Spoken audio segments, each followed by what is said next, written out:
Hello. हाँ बच्चों, live आ जाओ जल्दी से। बेटा चेक करो एक बार, वॉइस आ रही है क्या? वॉइस क्लियर है? एक बार बताओ, जल्दी वॉइस बताओ बेटा, क्लियर है?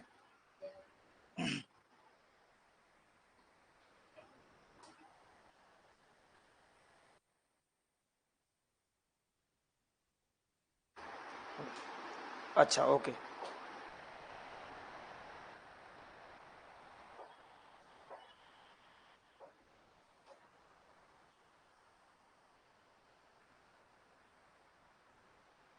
चलो, तो आज का हमारा टॉपिक क्या रहेगा? Units and measurement. किस चीज़ का टॉपिक रहेगा? यूनिट्स एंड मेजरमेंट का टॉपिक रहेगा, ठीक है ना? आकृति पहले पढ़ चुके हो ना, यूनिट्स एंड मेजरमेंट पढ़ चुके हो? अच्छा गुड, बहुत अच्छा। अच्छा, मैडम ने आपकी बात आपका क्लियर कर दिया है? पूछी है कुछ? हाँ, क्या? सबसे पहले तो तुम्हें मैं बोला करता हूँ कि हमेशा अपने आप को चैतन्य रखो, है ना? माइंड को बिल्कुल चैतन्य हालत में रखो, खुशी से, ठीक है? फिजिक्स पढ़ने आ रहे हो, फिजिक्स के सदस्य हो तुम लोग, हो कि नहीं हो? कैसे कैसे हो फिजिक्स के सदस्य? हाँ, ये ना कहना।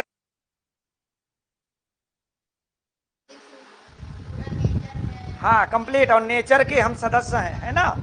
तो इसलिए हम अपने बारे में भी स्टडी करेंगे, ठीक है? चलिए, क्वेश्चन ये है, आज कई सारे कुछ अलग से क्वेश्चन करने हैं। कल आपने पढ़ा था, कल क्या स्टडी किया था आपने फिजिक्स में? फिजिक्स में आपने स्टडी की थी नेचर ऑफ लॉज के बारे में, यही ना? चलो, नेचर ऑफ लॉज के बारे में, ठीक है ना? नेचर ऑफ लॉज कितने प्रकार के पढ़े थे आप? जल्दी से बोलो, कितने टाइप के थे? दो टाइप के? अच्छा, फोर टाइप के थे। चलिए, नेचर ऑफ लॉज आपके फोर टाइप, यानी प्रकृति में पाए जाने वाले बल आपके कितने थे? चार थे। आपने पढ़ा होगा ग्रेविटेशनल फोर्स, आपने पढ़ा होगा इलेक्ट्रोमैग्नेटिक फोर्स, क्या सही है? गुरुत्वाकर्षण बल, विद्युत चुंबकीय बल, आपने पढ़ा होगा स्ट्रॉन्ग न्यूक्लियर फोर्स, प्रबल नाभिकीय बल, वीक न्यूक्लियर फोर्स, क्षीण नाभिकीय बल या कमजोर नाभिकीय बल। ये चार पढ़े थे। क्वेश्चन है हमारा, और ये आप लोग भी क्वेश्चन पूछोगे, है ना, कि ये ग्रेविटेशनल फोर्स, क्वेश्चन आपके पास आ गया कि ये ग्रेविटेशनल फोर्स कैसे वर्क करता है? ग्रेविटेशनल फोर्स वर्क कैसे करता है? तो आपके माइंड में आया कि सर, किसी को अट्रैक्ट करना, किसी बॉडी को अट्रैक्ट करना ग्रेविटेशनल फोर्स होता है। यानी ये एक प्रकार का क्या है? Attraction force. नीचे से ऊपर किसी वस्तु को फेंका जाता है या ऊपर से कोई वस्तु नीचे ही आती है, ये ग्रेविटी काम कर रही है। कौन काम कर रही है? ग्रेविटी, यानी ग्रेविटेशनल फोर्स। अब ग्रेविटेशनल फोर्स जो है, तो सिंपल सी बात है, नीचे एक बॉडी है, एक प्रकार से अर्थ एक प्रकार की बॉडी हो गई, और ऊपर एक बॉडी है, ये बॉडी ए है, ये बी है। बात समझ में आई? अब ये ऊपर से नीचे की ओर इसे आना है, ठीक है ना? ये आपस में इनका क्या इंटर रिलेशन होता होगा?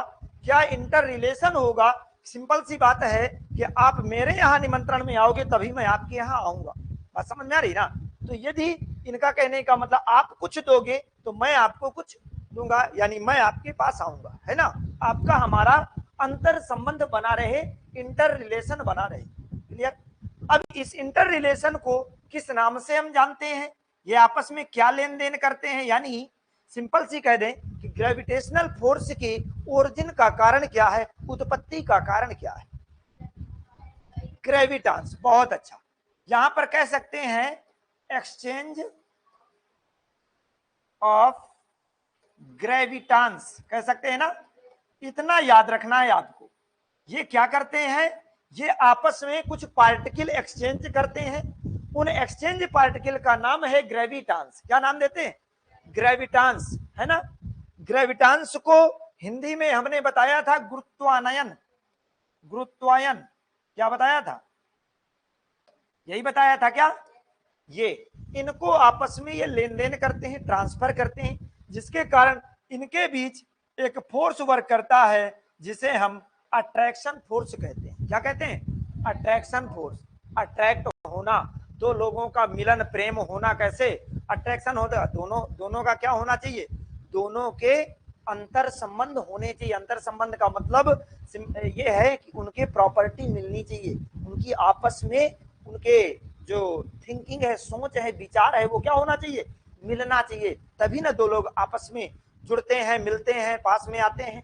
तो ये सिंपल सा यहाँ पर यही कहने का मतलब है कि ग्रेविटांस एक्सचेंज होते हैं। क्लियर। चलिए, इसका अभी मैं एक मीन्स और बताऊंगा जब 12th के टॉपिक को पढ़ाऊंगा। ईएमएफ से इलेक्ट्रोमोटिव फोर्स भी होता है। क्या होता है, इलेक्ट्रोमोटिव फोर्स, हिंदी में कहते हैं विद्युत वाहक बल। क्या कहते हैं, विद्युत वाहक बल। पर यहां पर आपको इलेक्ट्रोमैग्नेटिक फोर्स नाम देना है, ठीक है। चलो, इलेक्ट्रोमैग्नेटिक फोर्स में क्या होता है जल्दी से बता दो मुझे। इसमें क्या एक्सचेंज होते हैं, प्रोटॉन्स एक्सचेंज होते हैं। किसके कारण, इलेक्ट्रोमोटिव फोर्स किसके कारण प्रोड्यूस होता है, उत्पन्न होता है, तो प्रोटॉन्स के एक्सचेंज होने के कारण प्रोड्यूस होता है। क्या सही है, हाँ गुड बेटा, एक्सचेंज ऑफ प्रोटॉन, गुड। तो प्रोटॉन्स के एक्सचेंज होने के कारण इलेक्ट्रोमोटिव फोर्स प्रोड्यूस होता है। यही है ना। क्या नाम है आपका, संजना, संजना विश्वकर्मा, स्नेहा शुक्ला, गुड। हाँ, क्या है इसका नाम, क्या है, स्ट्रॉन्ग न्यूक्लियर फोर्स, यही नाम है ना। अच्छा, स्ट्रॉन्ग न्यूक्लियर फोर्स क्यों प्रोड्यूस होता है, क्या रीजन है कि स्ट्रॉन्ग न्यूक्लियर फोर्स वर्क करता है, मेसॉन्स के चेंजेस के एक्सचेंज होने के कारण, मेसॉन्स के एक्सचेंज होने के कारण। इसका कोई एक एग्जांपल,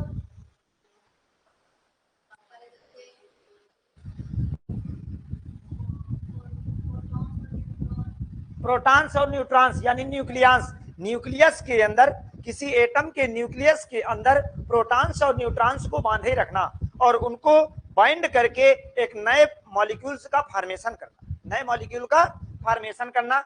हाइड्रोजन एटम है ये, एक ये हाइड्रोजन एटम है, दोनों के अंदर न्यूक्लियस में क्या पाया जाता है, प्रोटॉन्स और न्यूट्रॉन्स पाए जाते हैं, जिन्हें कंबाइंड रूप से हम न्यूक्लियंस कहते हैं। क्या कहते हैं, अभी मैं केमिस्ट्री में ये चीजें पढ़ाऊंगा आपको, न्यूक्लियंस क्या होता है, ठीक है। तो न्यूक्लियंस कहते हैं। अब ये न्यूक्लियंस इन दोनों के अट्रैक्शन से क्या बना, इनके बीच मेसांस क्या हुए, एक्सचेंज हुए, इनके बीच क्या हुए, मेसांस एक्सचेंज हुए, जिसके कारण इनके बीच एस यानी एफ लग जाता है। स्ट्रॉन्ग न्यूक्लियर फोर्स वर्क करता है और ये हाइड्रो H2 हाइड्रोजन गैस का फॉर्मेशन कर देते हैं। H2 मॉलिक्यूल है और ये दोनों एटम है। क्या क्लियर है बात, समझ में आ गई। H2 क्या है, मॉलिक्यूल है। जब 2 और मोर एटम्स आपस में कंबाइंड होते हैं तो मॉलिक्यूल का फॉर्मेशन हो जाता है। क्या सही है ना, सही है। अच्छा, वीक न्यूक्लियर फोर्स में क्या होता है, वेक्टर बोसान, बस वेक्टर बोसान का क्या होता है, एक्सचेंज होता है। तो एक्सचेंज पार्टिकल आपको याद रहेंगे क्या, एक्सचेंज पार्टिकल याद रहेंगे ना। इसके बाद आपको यह भी बताया गया था, हाँ, इसके बाद आपको यह भी बताया गया था कि कौन कितना प्रबल है, कौन दुर्बल है, कौन किससे अधिक है। तो आपको प्रबलता का क्रम मैंने बताया, सबसे कम होता है ग्रेविटेशनल फोर्स, यानी इसके अंदर क्षमता कैपेसिटी सबसे कम होती है। बात समझ में आ गई। सबसे ज्यादा लॉन्ग रेंज इसी की होती है। लॉन्ग रेंज किसकी होती है, इसकी होती है। दूसरे नंबर पर वीक न्यूक्लियर फोर्स, यानी यदि आपसे पूछा जाए कि वीक न्यूक्लियर फोर्स और ग्रेविटेशनल फोर्स में किसकी क्षमता अधिक है, तो क्या बताएंगे, वीक की, है ना। इसके बाद आपका क्या आएगा, इलेक्ट्रोमैग्नेटिक फोर्स, फिर आपका क्या बताया गया था, स्ट्रॉन्ग न्यूक्लियर फोर्स, यही बताया गया था। अब आ जाए नेक्स्ट टॉपिक पे, आ जाए। चलिए, टॉपिक हमारा ये है कि फादर ऑफ फिजिक्स किसे कहा जाता है। यदि आपसे दो क्वेश्चन आएंगे आपके पास, दो क्वेश्चन आपके पास आएंगे, पहला कि सबसे पहले फिजिक्स के बारे में किसने बताया, कोई क्वेश्चन करता है, कोई करेगा कि सबसे पहले फिजिक्स के बारे में किसने बताया, पहला क्वेश्चन होगा। दूसरा क्वेश्चन आपका, तो फादर ऑफ फिजिक्स कौन है, ये भी पूछ सकता है। तो आपके माइंड में आएगा कि जिसने सबसे पहले फिजिक्स के बारे में, भौतिकी के बारे में बताया होगा वही फादर ऑफ फिजिक्स होगा। बट ऐसा नहीं है, ऐसा नहीं है। सबसे पहले किसने बताया ये ज्ञात नहीं है, ये जानकारी नहीं है, क्योंकि किसके अंदर इस नेचर के बारे में माइंड में परिकल्पनाएं, हाइपोथेसिस आ गई, ये हमें जानकारी नहीं है। बात समझ रहे हैं क्या? एक चीज ये बताओ, बल्ब के आविष्कार से पहले, एडिसन के पहले, क्या कुछ लोगों ने सोचा नहीं होगा कि लाइट हमारे यहाँ जलनी चाहिए? बहुत लोगों ने सोचा है, परंतु क्या ऐसा किसी ने बना पाया? क्या जेम्स वाट के पहले, जेम्स वाट ने, आपको मालूम है कि स्टीम इंजन का आविष्कार किया था। किसका किया था? स्टीम इंजन, भाप के इंजन का आविष्कार किया था।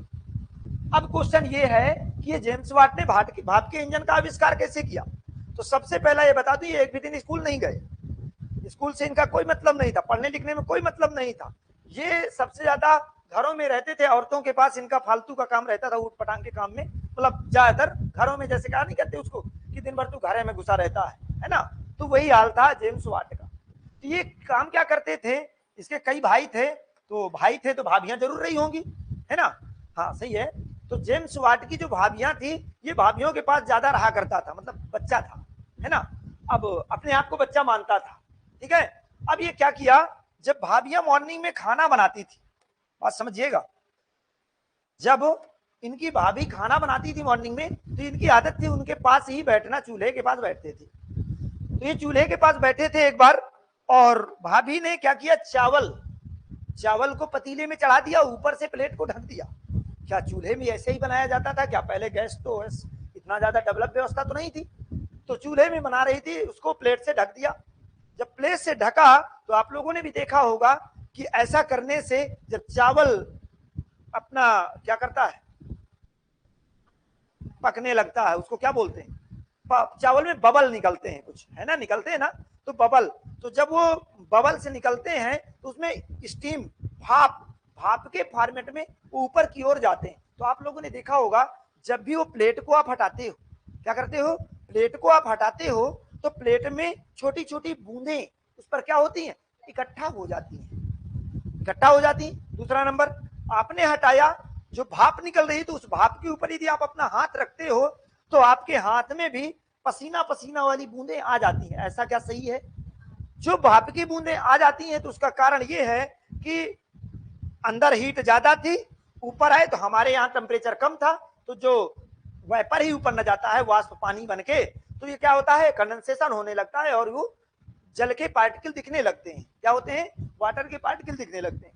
तो इन्होंने क्या किया कि जब प्लेट रखी थी, तो प्लेट तो उठ पा नहीं रही थी, तो नीचे से जब भाप ऊपर को जा रही थी, तो प्लेट क्या था, ऊपर नीचे, थोड़ा सा आप लोगों ने भी देखा होगा, आवाज करने लगी थी, जैसे आपका कुकर भी आवाज किया करता है ना, तो ऐसे ही आवाज करने लगी थी, ऊपर नीचे हो रही थी। तो ऊपर नीचे हो रही थी, तो इन्होंने माइंड लगाया बैठे बैठे कि आखिर ये बताओ, इसके अंदर आखिर क्या चीज है जो एक प्लेट को क्या कर सकती है, उठा सकती है। प्लेट को एक छोटे से पतीले में हमने चावल चढ़ाया है, और इसने प्लेट को, यदि इसके अंदर क्षमता है कि प्लेट को उठा सकती है, तो इसके अंदर और अधिक पावर बन सकती है, यानी ये स्टीम में पावर बन सकती है, और इसमें पावर जनरेट किया जा सकता है।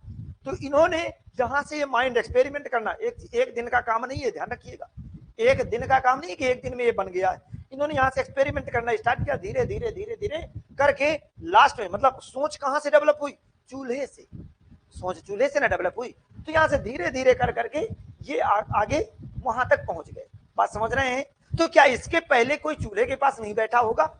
क्या उसके पहले किसी ने चावल पकते नहीं देखा होगा? सबने देखा है, हम लोग भी देखते हैं, पर क्या उपज आती है ऐसी? नहीं आती।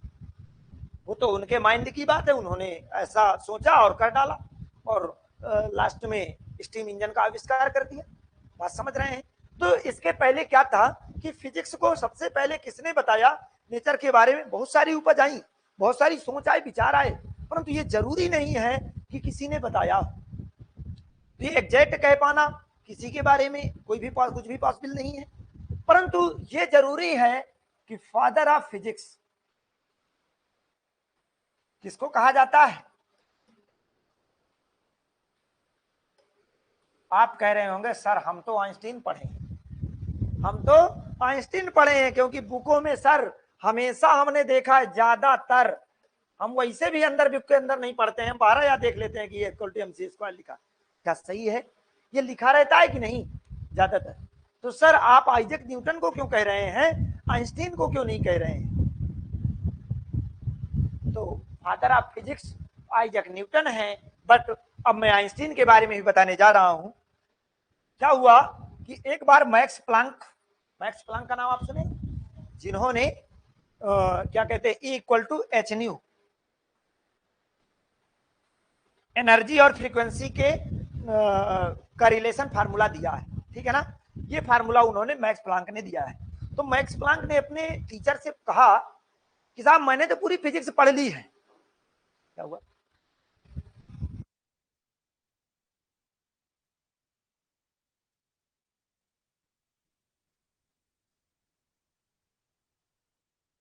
हाँ, तो देखो मैक्स प्लांक ने एक बार पूछा अपने टीचर से कि हमने तो पूरी फिजिक्स कंप्लीट कर ली है, बहुत कुछ पढ़ लिया है, अब क्या कुछ पढ़ने को बचा है? तो टीचर ने कहा नहीं, अब तो कुछ नहीं बचा है, अब तो फिर यहां से तो फिजिक्स समाप्त हो गई, समाप्त हुआ।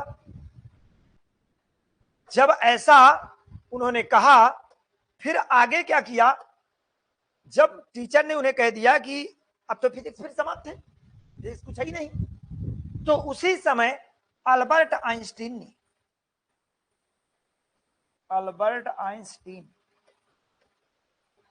आइंस्टीन साहब ने फोटो इलेक्ट्रिक इफेक्ट दिया था। क्या दिया? कब दिया था? अब एक दिन बता चुका हूं, कब दिया था? 19th सेंचुरी में दिया था। कब दिया था? 19th सेंचुरी में एक रिवॉल्यूशन आया था, ये एक रिवॉल्यूशन है, वहां से तो फिजिक्स समाप्त हो गई, परंतु जब इन्होंने अल्बर्ट आइंस्टीन साहब का फोटो इलेक्ट्रिक इफेक्ट पढ़ा, फोटो इलेक्ट्रिक इफेक्ट के बारे में स्टडी किया, जो कि अल्बर्ट आइंस्टीन मैक्स प्लांक को अपना आइडियल मानते थे, जब इन्होंने अल्बर्ट आइंस्टीन के फोटो इलेक्ट्रिक इफेक्ट को पढ़ा, स्टडी किया, तो इन्होंने कहा कि साहब अपने गुरुजी से कि साहब आपने कहा था फिजिक्स पूरी पढ़ चुका मैं, परंतु मैंने जब से फोटो इलेक्ट्रिक इफेक्ट यानी प्रकाश विद्युत प्रभाव अल्बर्ट आइंस्टीन के द्वारा दिया गया प्रकाश विद्युत प्रभाव की व्याख्या को मैंने स्टडी किया, तो मुझे लगा कि फिजिक्स तो अब स्टार्ट हुई है, अभी तक तो फिजिक्स थी ही नहीं। क्या लगा? कि फिजिक्स तो अब स्टार्ट हुई है, अभी तक फिजिक्स थी ही नहीं। यानी इसीलिए इस फिजिक्स, यहां से इस रिवॉल्यूशन को मॉडर्न फिजिक्स के नाम से, यानी आगे की फिजिक्स को किस फिजिक्स के नाम से जानते हैं? मॉडर्न फिजिक्स के नाम से जाना जाता है, क्योंकि फिजिक्स तो अब स्टार्ट हुई है, अभी तक तो कुछ था ही नहीं, ये इन्होंने कहा। और इसीलिए फोटो इलेक्ट्रिक इफेक्ट के रिवॉल्यूशन के बाद से ही इस फिजिक्स को हम आगे की फिजिक्स, मॉडर्न फिजिक्स, इसीलिए दो पार्टों में डिवाइड करते हैं, मॉडर्न फिजिक्स के नाम से जानते हैं। अब क्वेश्चन ये है, हाँ गुड बेटा, बहुत अच्छे, 1905 में, हाँ सही है। तो modern physics photo electric effect कब आया था? 1905 में, 1905 में आया था, 19th सेंचुरी में। तब से मॉडर्न फिजिक्स, इधर की जो 19th सेंचुरी के बाद का जो समय है वो मॉडर्न फिजिक्स के नाम से जाना जाता है। मैं बता चुका हूं आप लोगों को, यदि आप लोगों ने अभी 3 से 4 दिन पहले इसी क्लास का मैंने फर्स्ट वीडियो यूट्यूब में अपलोड किया था, यदि आप लोगों ने उसमें देखा होगा या तो देख लीजिएगा, उसमें ये बहुत सारी चीजें मैं एक्सप्लेन कर चुका हूं, बहुत सारी चीजें, यानी फिजिक्स आपकी उस टॉपिक को यदि आपने पढ़ लिया, उस चैप्टर को, लेक्चर नंबर 1 लिखा होगा, उस 11th क्लास 11 PNST यही सब लिखा होगा, और आपको लिखा होगा उसमें भौतिक जगत, फिजिकल वर्ल्ड का पहला टॉपिक फर्स्ट, उसको आप लोग समय देकर के 1 से 1.5 घंटे का समय है, एक दिन दे करके उसको पढ़ लेंगे तो आपको बेसिक बहुत पूरी जानकारी हो जाएगी, क्योंकि फिजिक्स के बारे में छोटी छोटी चीजें उसमें हमने बताया है, ठीक है ना? तो ये मॉडर्न फिजिक्स यहां से आया। तो इसलिए अल्बर्ट आइंस्टीन जो है, तो इनको फादर ऑफ क्या कहा जाता है, फादर ऑफ मॉडर्न फिजिक्स कहा जाता है। बात समझ में आई कि नहीं? मॉडर्न ऑफ वो father of modern physics, father of modern physics. आधुनिक आधुनिक भौतिकी का जन्मदाता कौन है? आधुनिक आधुनिक भौतिकी का पिता कौन है? अल्बर्ट आइंस्टीन साहब। क्या दोनों चीजें आपको क्लियर हो गई कि अल्बर्ट आइंस्टीन को ये क्यों नहीं कहा गया, यहां क्यों कहा गया? चीजें क्लियर? ओके, आगे चले। अच्छा, अब हमारे पास दो चार क्वेश्चन है आज के, कुछ क्वेश्चन पहले देख ले, है ना।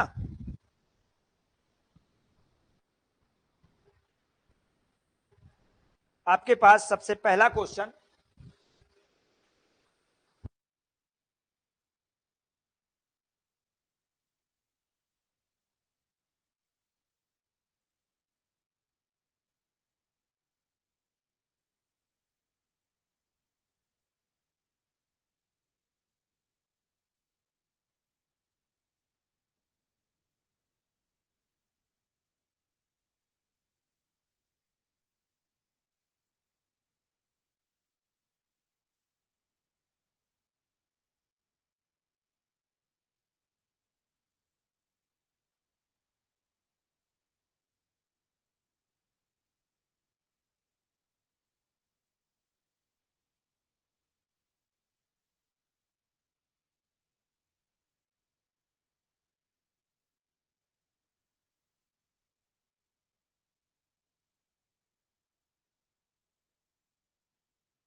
ओके, हाँ हाँ भैया, वॉइस आने लगी।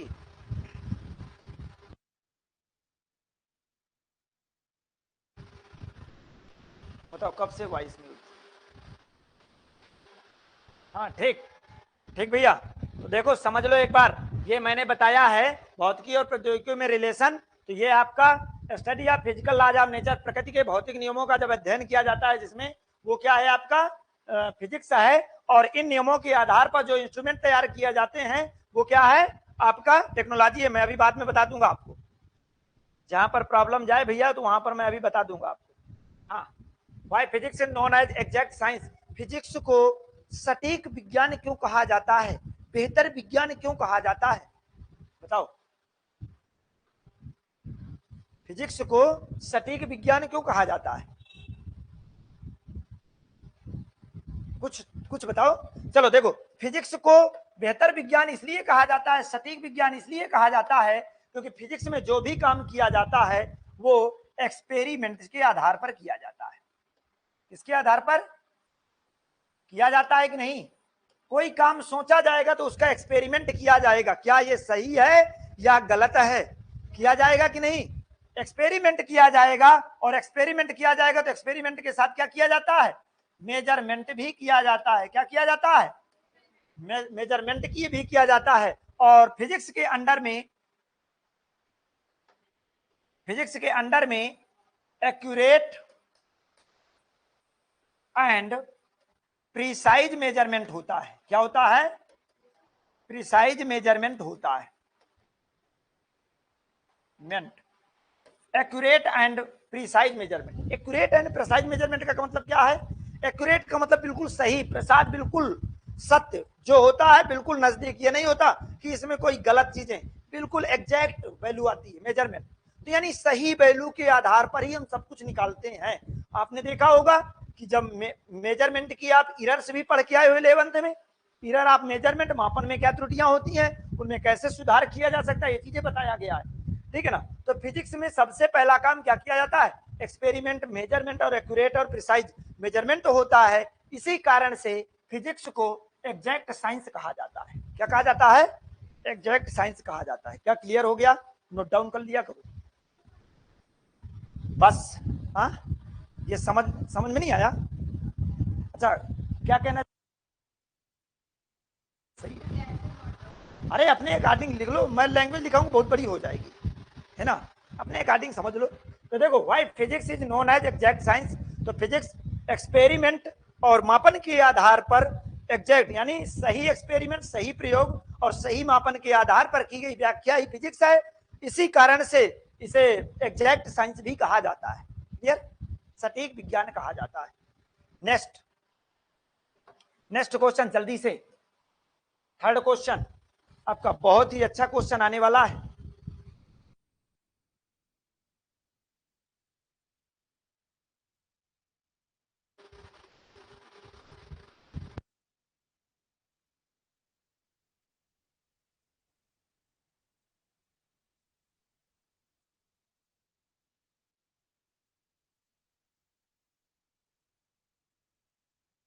अच्छा ये बोले, अभी हमें 20 मिनट क्लास लेना है, आपको बैठना पड़ेगा।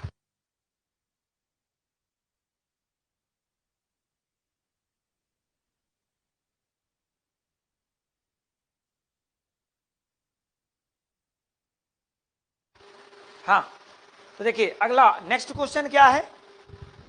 Physics is called the basic science, physics is called the, देखो आप लोगों ने क्वेश्चन किया था, physics is called the basic science, physics is called the basic science. Why physics को बेसिक साइंस कहा जाता है, क्यों? रीजन बताओ। आधारभूत विज्ञान, फिजिक्स भौतिकी को आधारभूत विज्ञान कहा जाता है। क्या कारण है, क्यों कहा जाता है? आप लोगों को एक दिन मैंने ऑब्जेक्टिव करवाया था क्या, एमसीक्यूज? एमसीक्यूज में क्या ये क्वेश्चन था क्या, बेसिक साइंस क्या है? तो फिजिक्स आपने बताया था, है ना? तो बेसिक साइंस, आधारभूत विज्ञान किसे कहते हैं? तो आपने लिखा था कि फिजिक्स को आधारभूत साइंस का क्यों कहा जाता है। आज क्वेश्चन आ गया, क्योंकि फिजिक्स में दो तीन चीजें, क्या होता है होता है तो क्या होता है और क्यों होता है और ये कैसे होता है, बस ये जान जाओगे तो फिजिक्स है। ठीक है ना, क्या क्यों कैसे, इन तीन चीजों के बारे में जानकारी करना है, यही आपका फिजिक्स है, यही फिजिक्स के बारे में आपका डेवलप करेगा। बात समझ में आ गई, क्लियर? ओके, तो बताओ physics is called the basic science, physics को बेसिक साइंस क्यों कहा जाता है?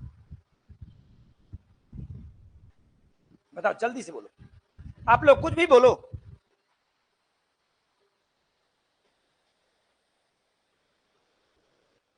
आपने ये बताओ ब्रांचेस ऑफ साइंस पढ़े हैं क्या? Branches of science, branches of science, branches of science में मैंने बताया था, देखो इधर, physics, chemistry, biology, physics chemistry biology, और फोर्थ आपको पढ़ाया था एस्ट्रोनॉमी,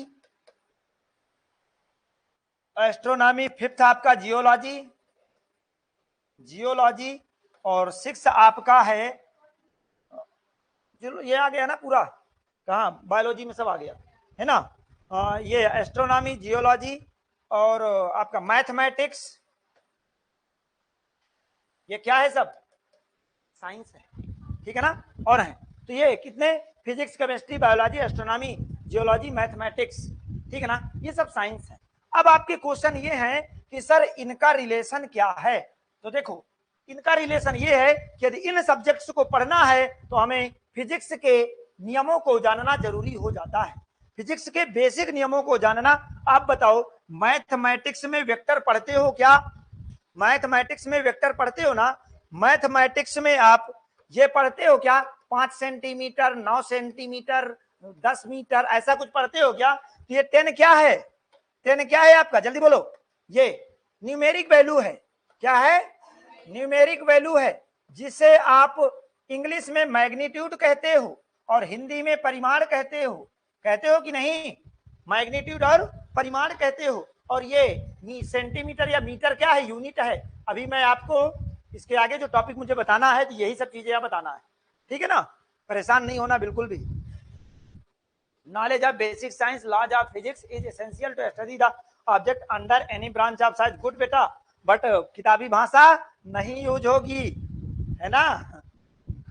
चलो काफी इंग्लिश में लिख दिए यार, मुझे समझ नहीं आ रहा तुम कहाँ लिख रहे हो।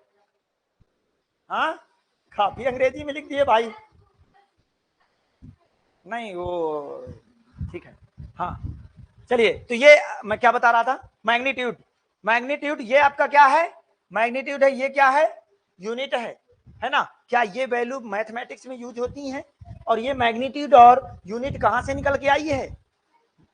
यूनिट्स एंड मेजरमेंट का टॉपिक ही है हमारा आगे, इसके बाद आने वाला टॉपिक क्या है, यूनिट्स एंड मेजरमेंट। फिजिक्स से आप केमिस्ट्री पढ़ोगे तो फिजिक्स आएगी, आप बायोलॉजी पढ़ोगे तो वहां पर फिजिक्स लगेगी।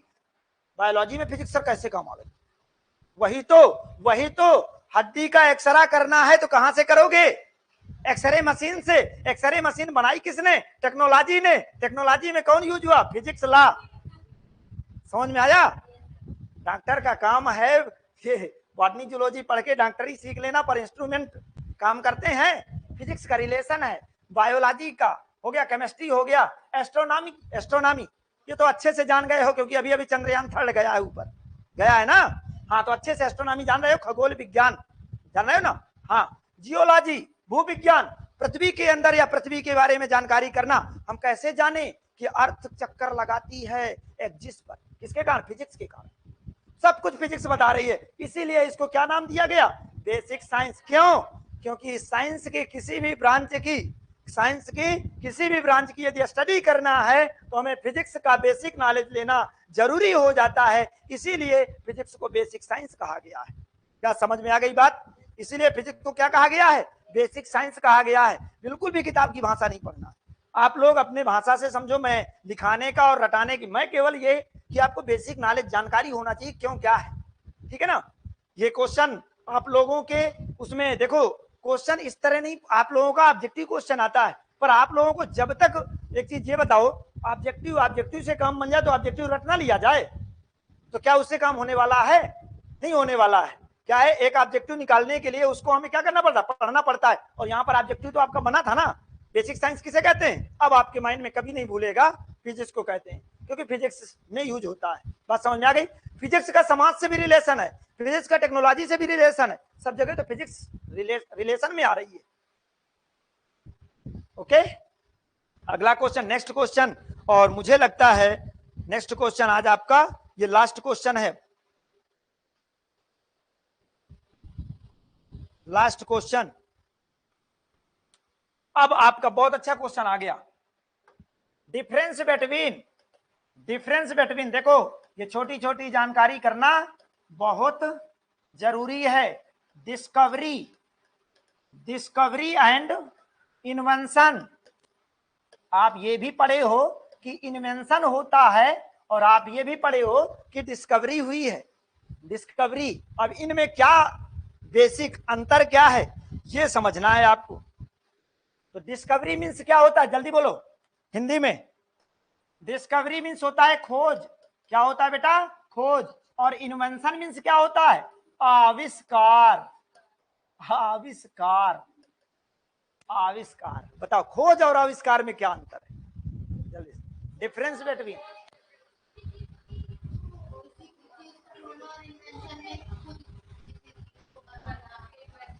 एक तो एग्जांपल बताएं सिंपल सा।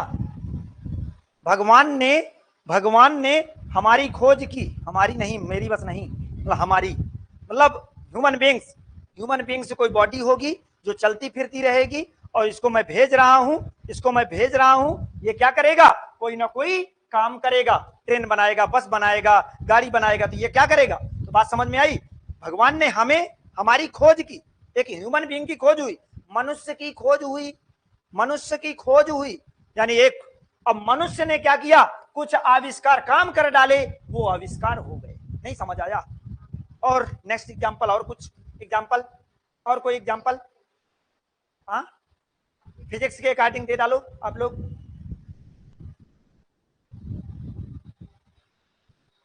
बताओ, खोज,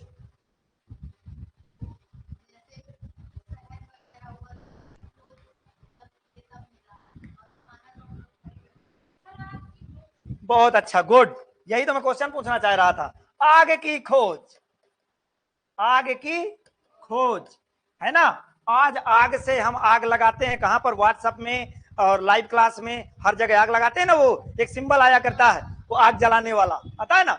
हाँ, तो आज इस आग से हम सब कुछ काम कर रहे हैं। देखो आग, पहले क्या था, पत्थर फेंका गया और आग निकल आई, चिंगारी निकली, आग की खोज हुई, आग डेवलप हुई। पहले तो कच्चे खाते थे लोग, आग नहीं पता थी, आग की खोज हुई। अब आग का जो हम आगे यूज किए, भट्टियां बना करके ये अपना जो काम करते हैं, आप जानते हो कंपनियों में आग का बहुत ज्यादा काम होता है, गलाया जाता है, पिघलाया जाता है, मिनरल्स पिघलाए जाते हैं, ये सब आग के काम से। और आगे नया, जैसे आप मान लो लोहा है, तो लोहे को आग में तपाओगे, लोहा जितना तपता है ताकत उतनी भरता है ना। तो लोहा को तपाओगे तो उतना ही उसमें क्या होगी, कठोरता आएगी, और उसको आप आकार दे पाओगे, उसको क्या कर पाओगे, आकार दे पाओगे। आपको मालूम है जो आप लोग गोल्ड सोना पहनते हो ना, है ना, सोने के क्या बनते हैं, ये क्या बोला जाता है, ज्वेलरी आभूषण बनते हैं ना। ये जो ज्वेलरी बनती है, आभूषण बनते हैं, तो ये आभूषण प्योर गोल्ड के नहीं बनते, याद रखिएगा। प्योर गोल्ड के नहीं बनते। क्या होता है, 24 कैरेट यदि यूज किया जाता है गोल्ड, ये प्योर गोल्ड होता है, बट इसमें 22 कैरेट ही प्योर होता है, और 2 कैरेट आपका क्या होता है, इम्प्योर, अदर मेटल तांबा हो गया जो भी है, तो अदर मेटल। फिर इसको क्या किया जाता है, गर्म किया जाता है, अदर मेटल को गर्म किया जाता है, उस पर सोने की परत चढ़ाई जाती है, फिर सोने का आपको गर्म करके आकार देंगे ना, ऐसे मोड़ ओड़ के एक सब क्या बन जाता है, मोड़ा जाता है ना, है ना। ये सब चीजें क्या है, मतलब किसी चीज की आप पहले खोज करो, उसके माध्यम से जो काम आप नया आविष्कार, नई चीज बनाते हो, उसे हम आविष्कार कहते हैं, इन्वेंशन कहते हैं। क्या पॉइंट समझ में आ गया है, क्लियर। हाँ गुड बेटा, आग ना जलाओ भैया, है ना, वो आगे जलाने लगा, है ना। इन्वेंशन मीन्स भैया होता है आविष्कार, इन्वेंशन मीन्स, ठीक है। हाँ, जैसे तुम्हारी खोज हुई, तुम्हारी क्या हुई, खोज हुई, और तुम आकर के यहाँ पर कोई इन्वेंशन कर डाले, कुछ बना डाला अपने लिए। जैसे पहले जब बच्चे थे छोटे से तो उसका मिट्टी का ट्रैक्टर बनाते थे, कागज की जहाज बनाते थे, ये तुम्हारे इन्वेंशन है, ये क्या है, तुम्हारे इन्वेंशन है भैया, समझ गए हो। तो डिस्कवरी और इन्वेंशन क्या राइट समझ में आ गया। ओके चलो, हाँ आज यहीं तक, ठीक है। किसका, यही बता तो दिया। हाँ, मेन आप लोग आंसर से पहले उसका एग्जाम्पल समझ जाओ। यदि आपने एग्जाम्पल समझ लिया तो वो तो आपको कंप्लीट रूप से आप कर लोगे, समझ रहे हो। कोई डिफिनेशन नहीं लिखना है, केवल आपको इनकी जानकारी करना है क्या। देखो क्या होता है, आपसे नॉर्मली डिस्कवरी और इन्वेंशन ये चीजें पूछ ले तो आपको जानकारी होनी चाहिए, क्योंकि दोनों वर्ड फिजिक्स की भाषा है। दोनों वर्ड क्या है, फिजिक्स की भाषा है, फिजिक्स में यूज होंगे, ठीक है। तो हाँ भैया, आप लोग एक बार कमेंट करो, क्या क्लास आप लोगों को समझ में आ गई। कोई क्वेश्चन है आप लोगों का, कोई क्वेश्चन हो तो भैया एक बार बताओ, बता दिया जाए, समझा दिया जाए जल्दी से। है कोई क्वेश्चन, जल्दी बोलो, जल्दी बोलो। आज यहीं तक रखते हैं, क्योंकि आज केवल समझाना था, क्योंकि वो टॉपिक आपका क्लियर हुआ है। और कल से अब यूनिट एंड डायमेंशन का, यूनिट एंड मेजरमेंट का टॉपिक चलेगा बेहतरीन ढंग से। ओके ओके गुड भैया, बहुत अच्छे।